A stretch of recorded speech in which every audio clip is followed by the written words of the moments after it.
నమస్తే న్యూస్ 24 తెలుగుకు స్వాగతం. వార్తల్లోని ముఖ్యాంశాలు ఇప్పుడు చూద్దాం. తూర్పుగోదావరి జిల్లా రాజమహేంద్రవరం సిటీ అంబేద్కర్ నగర్ 14 వార్డులో మళ్లీ జగనే ఎందుకు అనే కార్యక్రమం నిర్వహించారు. ఈ కార్యక్రమం 14 వార్డు కార్పొరేటర్ 4 కస్టర్ల ఇన్ఛార్జ్ పెంకి శ్రీనివాస్ అధ్యక్షతన ఏర్పాటు చేశారు.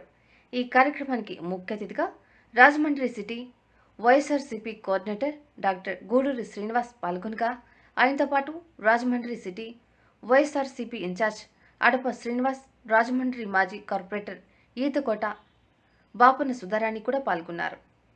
ఈ కార్యక్రమం ఉద్దేశించి డాక్టర్ గూడూరి శ్రీనివాస్ మాట్లాడుతూ, గత పాలనకు వైఎస్ఆర్ కాంగ్రెస్ పార్టీ జగన్మోహన్ రెడ్డి పాలనకు తేడా గమనించాలని, గత పాలనలో ప్రజల డబ్బును కొన్ని కులాలు వారు మాత్రమే అనుభవించేవారని, వైఎస్ఆర్ కాంగ్రెస్ పార్టీ పాలనలో జగన్మోహన్ రెడ్డి ప్రజల డబ్బును ప్రజలే అనుభవించాలని, వారు పడుతున్న పన్నుల డబ్బులను కూడా వారికి చెందేలా చేయాలని ఉద్దేశంతో ఆయన మాట ఇచ్చిన ప్రకారం నవరత్నాల రూపంలో బడుగు, పేద, బలహీన వర్గాల ప్రజలకు ప్రతి గడప గడపకు చేరేలా ప్రజల డబ్బును ప్రజల వద్దకే చేర్చుతున్నారన్నారు.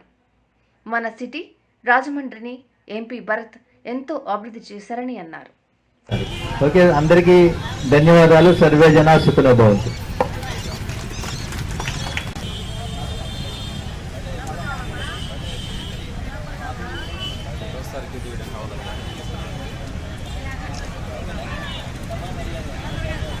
ఒక వాలంటరీ మన ముత్యాల దుర్గా లాయర్గా తన చదువు కూడా పూర్తి చేశాడు. అలాగే పెద్దలు కూడా ఇక్కడ ఉన్నారు కాబట్టి మా తమ్ముడు బాగా ఒకసారి క్లాప్స్ కొట్టండమ్మా. మీ బిడ్డకు మీరే ఆశీర్వదించాలి.